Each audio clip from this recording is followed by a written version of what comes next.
మీదకి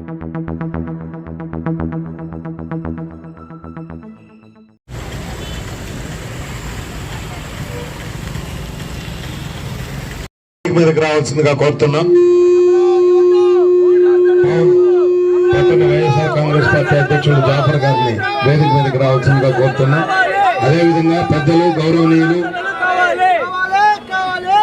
ఉపాధ్యాయ సంఘ రాష్ట్ర నాయకులు, ఆనాడు ఉమ్మడి రాష్ట్రం కోసం ఇదే వేదిక మీద తన వంతు కృషి చేసినటువంటి శ్రీ సోమచంద్రారెడ్డి గారిని ఈ సభను ఉద్దేశించి ప్రసంగించవలసిందిగా కోరుతున్నాం.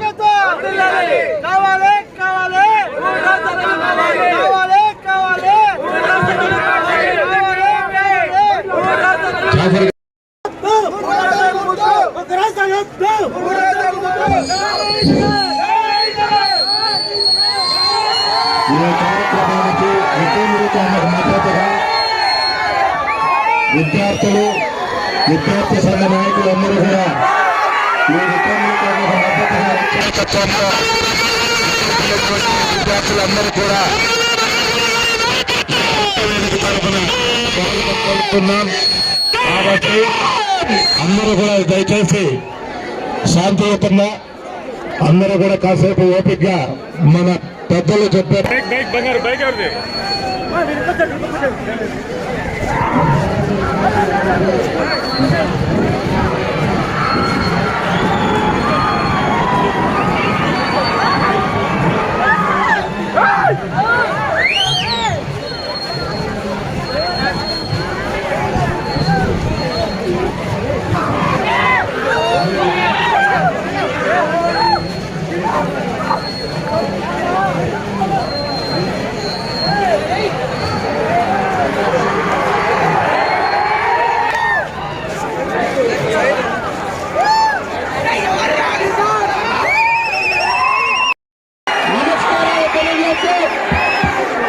ఈరోజు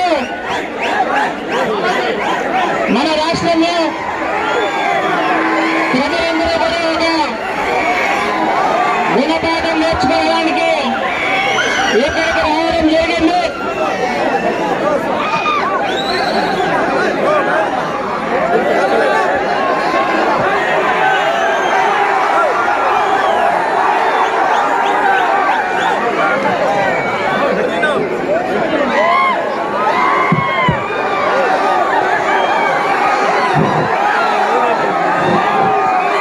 దయచేసి స్టూడెంట్స్ అందరూ కూడా నిశ్శబ్దంగా ఉండండి.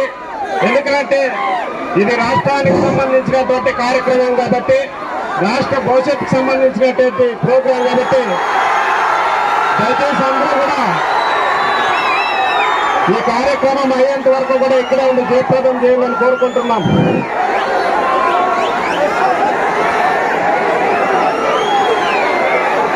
స్టూడెంట్స్ అందరూ కూడా ఇక్కడే ఉండాలి. దయచేసి ఎమ్మెల్యే గారికి వేదికతో పంపించేట్టుగా కోరుతున్నాము. స్టేజ్ పైన అందరూ కూర్చున్నాను, దయచేసి కూర్చోండి, లేదండి కూర్చోండి. ఆయన మళ్ళీ వస్తారు. ఎమ్మెల్యే గారు ఈకే వస్తున్నారు. దయచేసి స్టూడెంట్లు ఇక్కడ వచ్చిన అన్న తమ్ముడు అత్తలు దయచేసి కూర్చోగా కోరుతున్నాము. అయ్యా చంద్రబాబు నాయుడు గారు ఇంకా మీ కడుపు మంట చల్లారలేదా? అయ్యా చంద్రబాబు నాయుడు గారు ఇంకా మీ కడుపు మంట చల్లారలేదా? సమస్య ఆంధ్రలో ఉంటే వాళ్ళకి అన్న తమ్ముడు విడిగొట్టింది ఇంకా మీ కడుపు మంట చల్లారలేదా?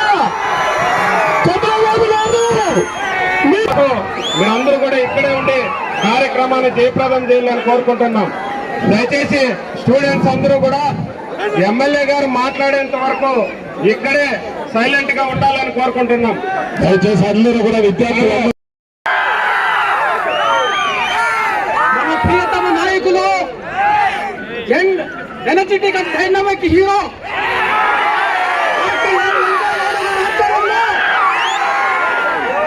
అమరావతి వద్దు, 3 రాజధానుల ముద్దు. మన గౌరవ ముఖ్యమంత్రి జగన్మోహన్ రెడ్డి గారు ఈ నిదానం చేస్తే విశాఖలో ఇండస్ట్రీస్ ఉన్నాయి, మేధావులంతా చెప్పినారు. విజయవాడలో మనం శాసనసభ చేసుకుందాం. నేను కూడా లాయరే. కర్నూలు రాజధానికి మనము హైకోర్టు తెచ్చుకునే వారికి నడుము కట్టి ఖచ్చితంగా కర్నూలుని హైకోర్టు సాధిస్తాం.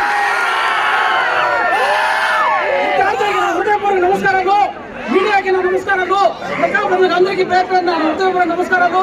ఎందుకంటే అమరావతిలో కాదు పండగ వాతావరణం పల్లమనేరులో ఈ రోజు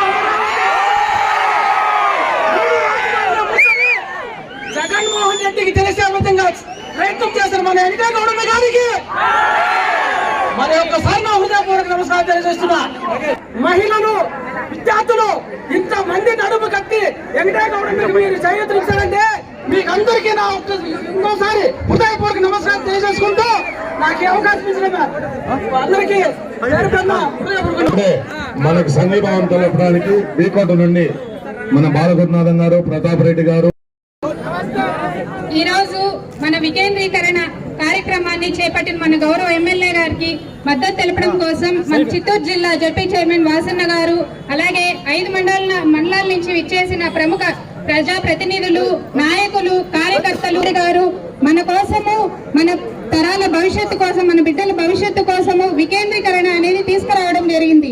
ఈ వికేంద్రీకరణ తీసుకొచ్చే పద్ధతిలో అసలు ప్రతి ఒక్కరూ, ప్రతి విద్యార్థి ఎందుకు అసలు మనకి వికేంద్రీకరణ అవసరం అనేసి ప్రతి ఒక్కరు ఆలోచించాల్సిన ఆవశ్యకత ఎంతో ఉంది.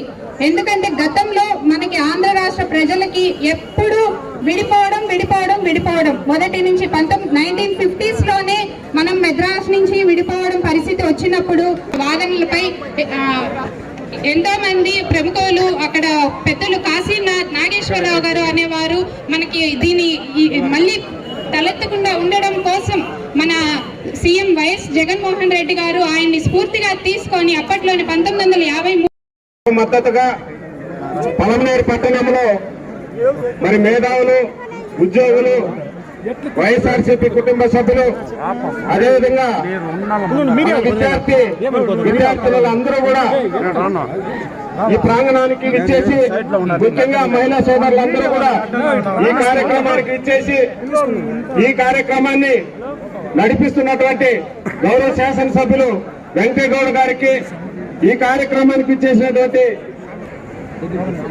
ఇంతకు ముందే పారిశ్రామికంగా అభివృద్ధి చెందినటువంటి మరి వైజాగ్ ప్రాంతాన్ని మరి రాజధాని కాకుండా ఎలాంటి అభివృద్ధికి నోచుకున్నటువంటి ప్రాంతాన్ని విజయవాడని రాజధాని చేయడం, అదేవిధంగా మరి ఇన్ని పర్యాయాలు, ఇన్ని దశాబ్దాలు వెనకబడినటువంటి మన రాయలసీమ ప్రాంతాన్ని అభివృద్ధికి ఆమర్దూరంలో పెడుతూ మరి ముఖ్యమంత్రులుగా ఎన్నో పర్యాయాలు పనిచేసినటువంటి అనుభవంతో ఈ ప్రాంతాన్ని ఇంకా చిన్న చూపు చూస్తున్నటువంటి ప్రతిపక్షానికి మనమందరూ కూడా బుద్ధి చెప్పే రోజులు దగ్గర పడ్డాయి.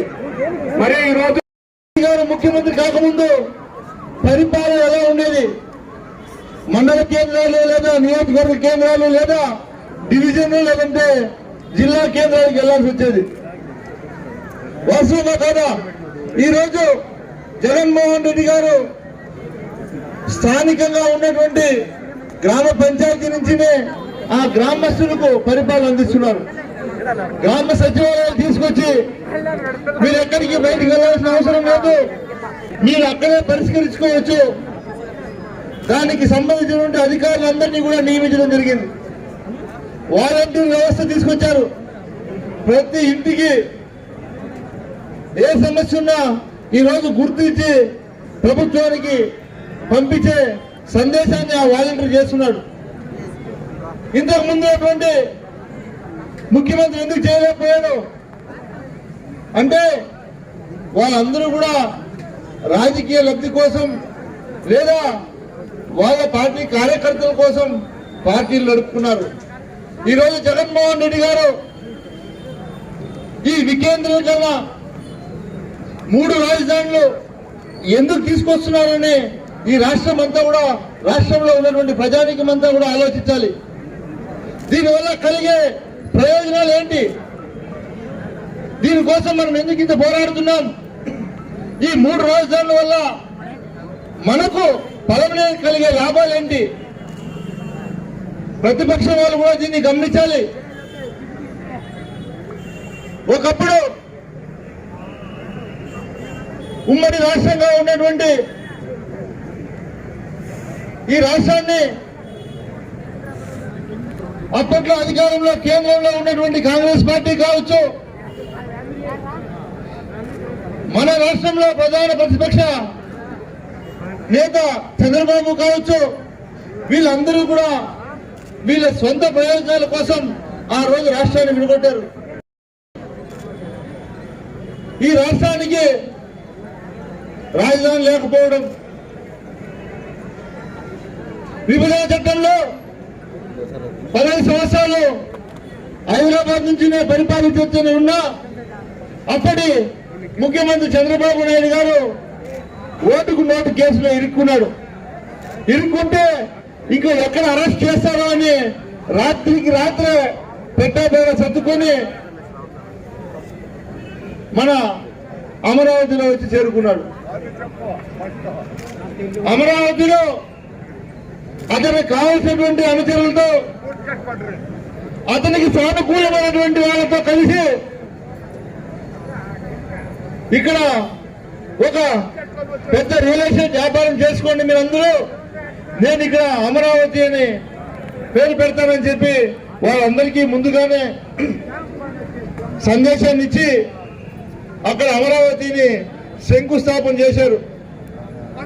శంకుస్థాపన చేయడానికి అప్పట్లో ప్రధానమంత్రి గారిని కూడా పిలిపించారు. నేను అడుగుతా ఉన్నా, శంకుస్థాపన చేసిన తర్వాత ఆ అమరావతిలో ఏదైనా అభివృద్ధి జరిగినటువంటి దాఖలాలు ఉన్నాయా? చెప్పాలంటే అక్కడ ఏదో పంట పొలాలు, ఆ రైతులు పంటలు చేసుకున్నటువంటి పొలాలను లాక్కొని అవి కూడా వాళ్ళు పొలాలు చేసుకోలేనటువంటి పరిస్థితి ఇచ్చారు తప్ప అభివృద్ధి చేసింది ఏమీ లేదు.